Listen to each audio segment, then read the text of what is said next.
Welcome to this short introduction to the field of active matter. This introduction comes along with some lecture notes, and I advise you that you first read the lecture notes before actually listening to this introduction. What we will see in this introduction is what is active matter, why is it interesting, what are the challenges associated to the study of active matter, and what are the key concepts associated to the field of active matter, and how we can move forward in the future to develop more understanding, fundamental and applied of active matter systems. What we have in this slide is several different active matter systems taken at different scales. We can start with a system at the molecular scale. This is an enigmatic system made of liquid crystals that are active and they respond to an external field, and by doing so they develop this very nice and mesmerizing pattern. Then we can move up in scale and go to the macroscopic scale. This is a system of colloids. The dark colloids are active colloids, while the light colloids are passive Brownian particles. And as you can see, slowly these active colloids that are also taking energy from their environment to perform, in this case, autonomous motion, are digging sub-patterns that are emerging in the sea of passive colloids. In this other example, which is taken from the macroscopic scale, what we have is a group of robotic hoovers, which are the white discs, and these hoovers are let move in a confined environment where there are some brown boxes, and these are the same boxes the hoover were shipped in. And as you can see, in the interaction between the active robotic hoovers and the brown boxes, there is some self-organization that is emerging. Finally, this is a last example. This is a video taken from the start line of the Chicago Marathon, and as you can see, there is a flow, a river of people that are running together. And also this one, as all other examples that are showing you in these slides, are different length scales, going from the molecular scale, the nanometric scale, up to the macroscopic scale. Our scale are all examples of active matter systems. What are the common features of all of these systems that then define what active matter is? Active matter systems are any systems of either biological or artificial origin where the individual components can take up energy from their environment and use it to move autonomously. And while they move autonomously, they can also use this energy to perform other tasks and perform work. And we will see soon why it is useful that this active matter system can perform other tasks apart from moving. So the picture that is emerging here is one where we can compare passive systems that are at thermodynamic equilibrium, passive matter, with active matter. In passive matter, what we have are building components that are passive. They might be subject to thermal fluctuations if they are small enough, and these passive units can form structures, equilibrium assemblies, typically following principles of energy minimization. Then we have active matter systems that are far from equilibrium. They are also made up by individual components, individual units, but these units are active. What does active mean? It means that they can take autonomously energy from their environment and use it to do something.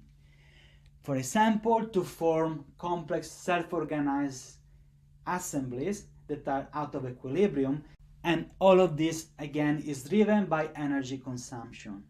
Here, for example, we see the contrast between passive matter and active matter. In the top row, you can see the passive units such as colloids can form colloidal crystals, and in the bottom line you can see that active units such as cells mixed with passive units such as minerals can give rise to structures that are functional, such as bone in the human body. The key difference is that passive matter is slow, is static. Active matter systems instead are very adaptive, dynamic, and easily reconfigurable.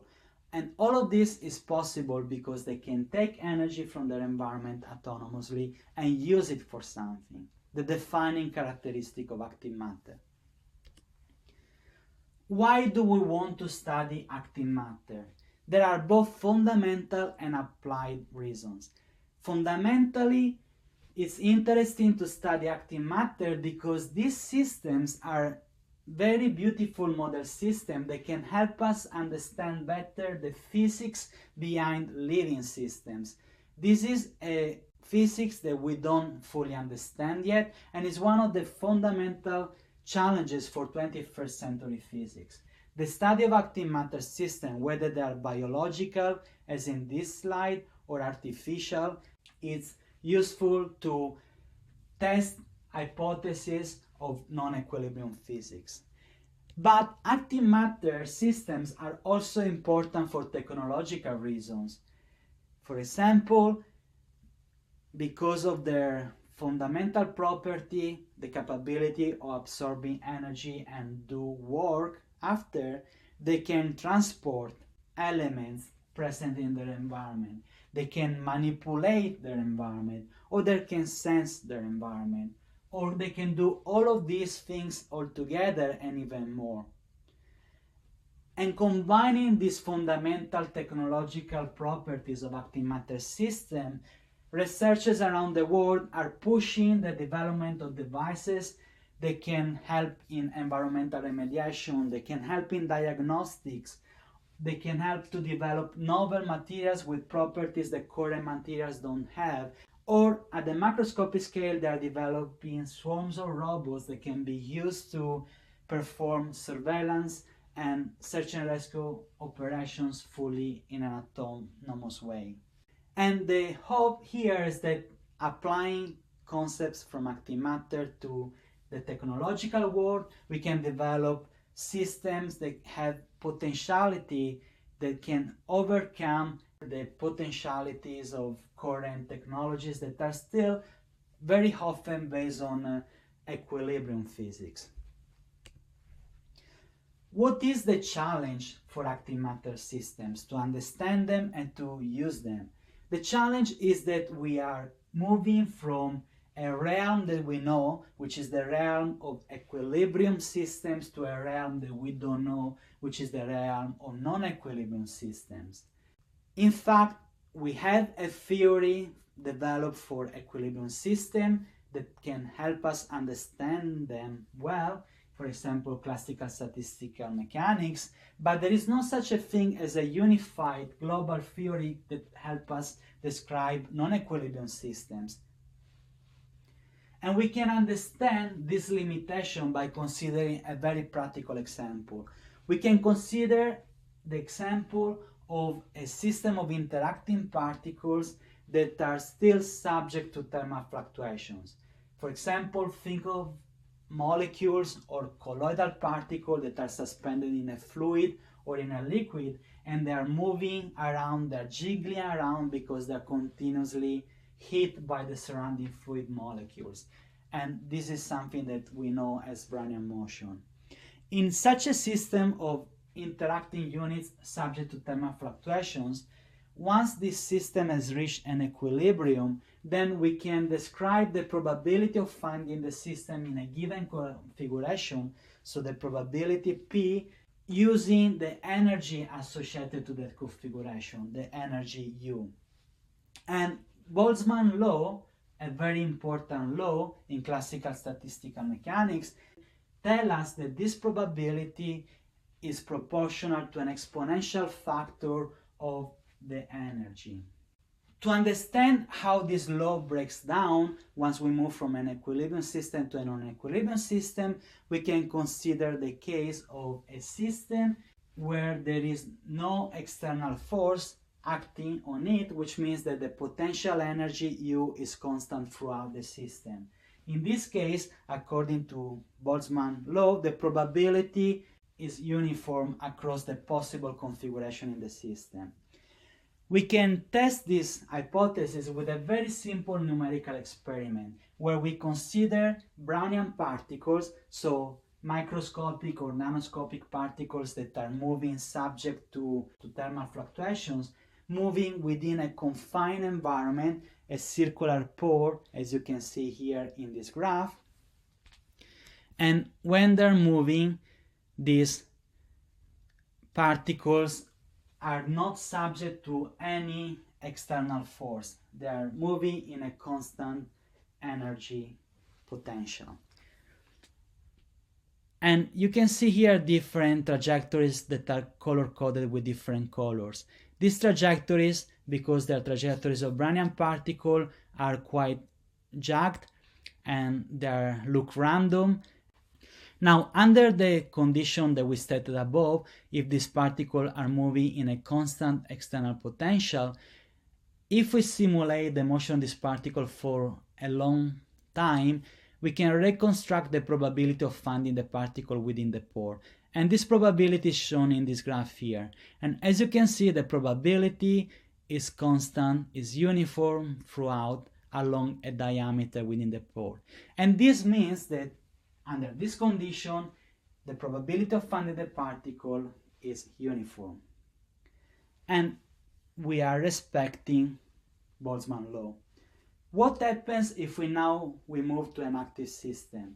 And for example, we can consider active Brownian particles, which are particles that are small enough to still be subject to thermal fluctuations, but now because they're active, they can take energy from their environment and use it to move independently. They have a persistent length that makes their motion more directional.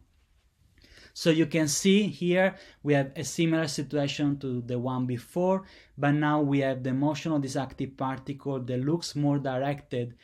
The particle can form long jumps before its direction is randomized again due to Brownian fluctuations. And we are still considering the motion of these particles within a confined environment, a circular pore, under the presence of no external force field, so under the presence of a constant external potential.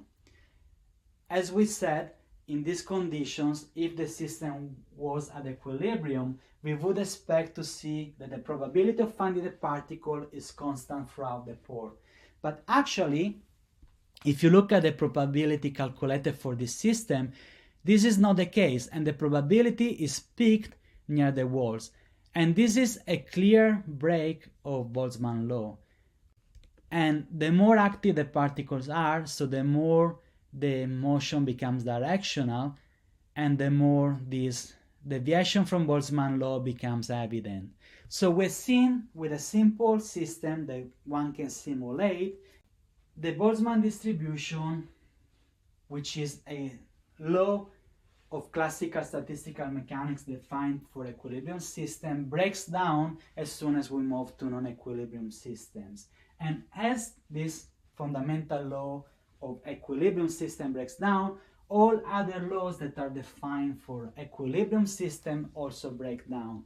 And the bottom line of this slide is that we are in a situation where the physics that we observe with ActiveMatter systems can be interpreted, as we've seen in this example, using the simple rule of classical statistical mechanics defined for equilibrium systems.